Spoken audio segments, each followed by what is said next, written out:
Hello friends, welcome to the weekly Prepper Pantry Haul for the Cold War Prepper. My name is Lee, and what I do is on a weekly basis I'll show you what I picked up for the last week in preparation for SHTF. I also go into a little bit of my reasoning as to why I do some of the things that I do. May not agree with that all the times, but I do have a reason why I do some of the things I do. So there was I believe it was Chapman University, recently did a survey and came out with the 10 things that Americans fear the most. And so I'm going to do a video on that. A lot of them are prepper related. It appears that we're having a positive impact and people are beginning to think about preparing for something that may happen in the near future, to include EMP, CME, financial collapse, or whatever, and are looking very hard to find out what they need to do to prepare for it. So, anything you can do to help somebody else be more prepared is going to be fantastic. Do not do it at the expense of operation security. So, always think about you have an obligation to take care of yourself and your family first, and then once that's taken care of, then you can help your neighbors. But we don't want to turn neighbors away. We want to try to help them as much as possible as well, without anything that's going to cause problems for your family. So I'm going to start off with this one. I'm not sure how to pronounce it. It's either mullein or mullein or mullein. I've heard as well. But this is an edible plant. But the key thing about it is that the leaves are also used by Native Americans in lieu of toilet paper. So this is going to be one of those common plants that has nice soft leaves that you can use for sanitary purposes. Speaking of which, I wanted to show you this. So this is a 1 year supply of wipes that I've got vacuum sealed. And so these are all, I forget what they're called, they're the men's wipes.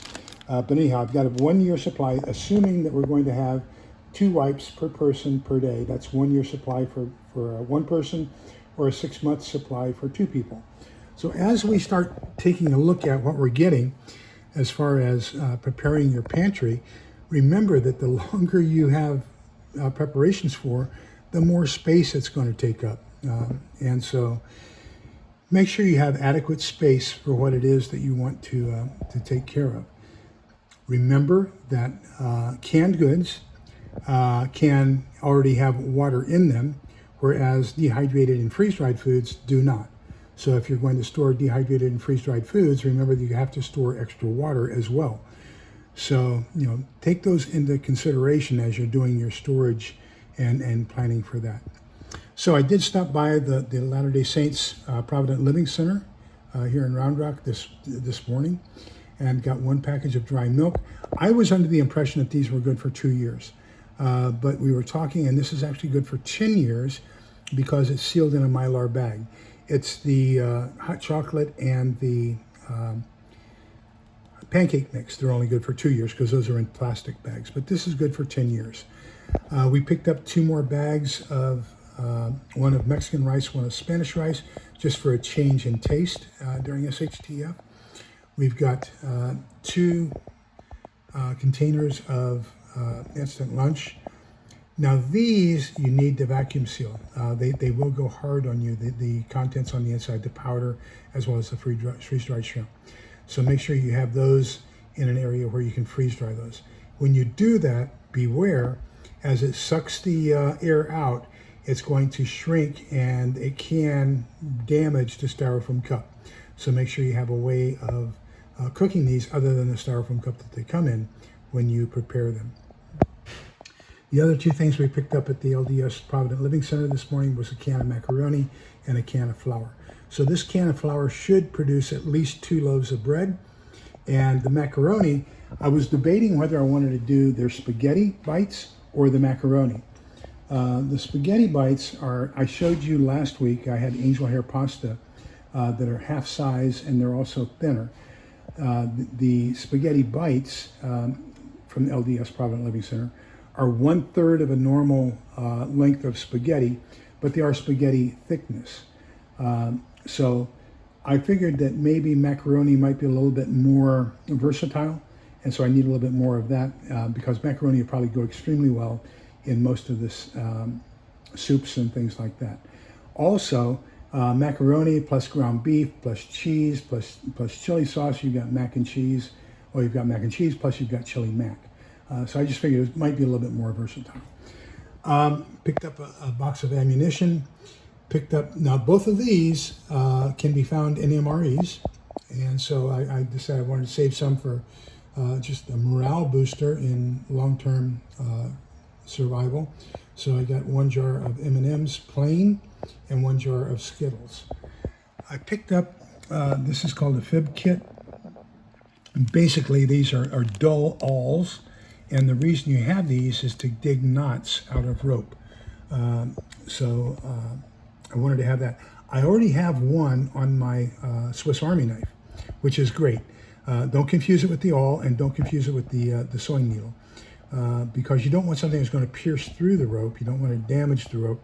You just want something that's going to be able to separate the air in between the knot so you can get it untied.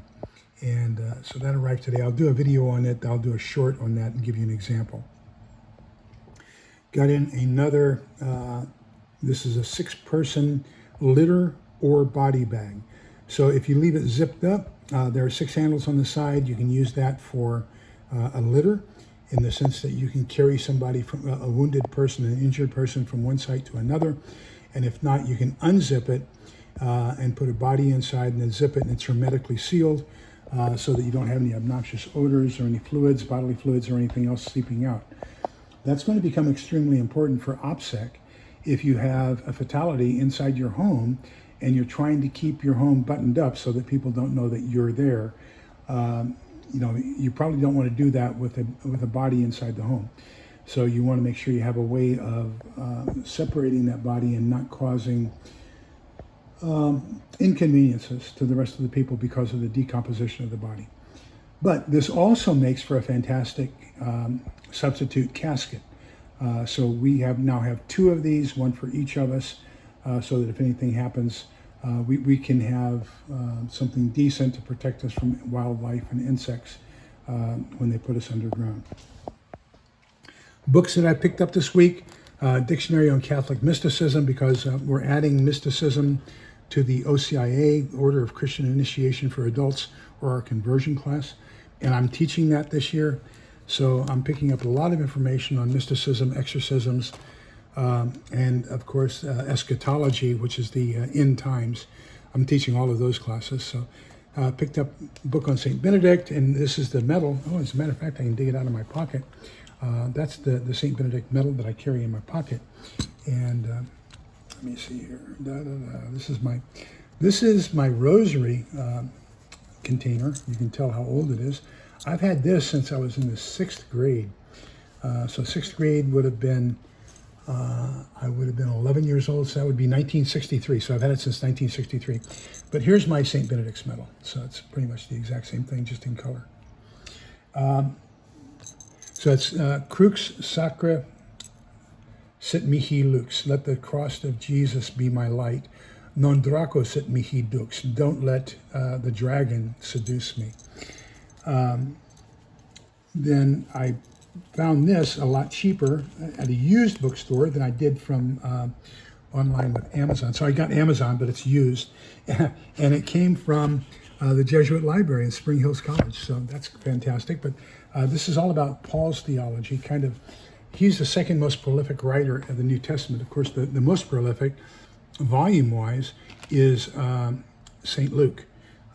Because remember, Luke, the book of Luke, actually was 2 scrolls. And so when the Bible was canonized by the church in 385 AD, we divided the book of Luke into 2 books and called one Luke and the other one, which is right at the resurrection, the book of Acts. Then I got in the complete guide to pressure canning, and so I can start doing that. We did pick up some pork chops this week, a package of pork chops from Costco. I divided those up. They were nice sized pork chops, 3 pork chops. That's 1.5 each for us into groups of 3. Vacuum sealed that, and they're all in the freezer. And then I'm waiting. We've got all of the jars, seals were sanitized, and the lids and everything else. So I'm now prepared for tomorrow to do the attempted canning of bacon and kielbasa, and we'll see how that goes. But it's been very, very busy. We've had a couple major things going on. I was appointed by the St. Vincent de Paul Conference here in Williamson County as the disaster coordinator. So I've been responsible for assisting all the families who have been displaced here in Williamson County from the San Gabriel floods. We've had 2 fatalities after the flooding, as a result of the flooding. One of them was yesterday. And we've probably got around 85 displaced families. And so trying to take care of them, get them fed, get them housing and everything else. A lot of great agencies that are working together to get that accomplished. But I'm responsible for everything that happens with our conference of St. Vincent de Paul. In the midst of all this, we lost our 15-year-old long-haired Chihuahua, Isabella, all 6 pounds of her. She was a sweetheart. She was the love of my life. Actually, she was my daughter's. She was my daughter's companion when my daughter was in college. And but when my daughter had her first baby, Isabella was jealous of my daughter's first son.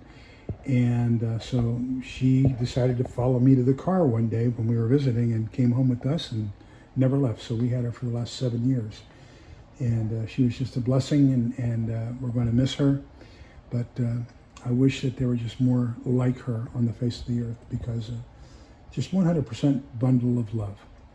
So with that, I don't want to end on a depressing note, but golly, our animals mean so much to us, and if only we could do something to treat other human beings as well as we do our animals at times.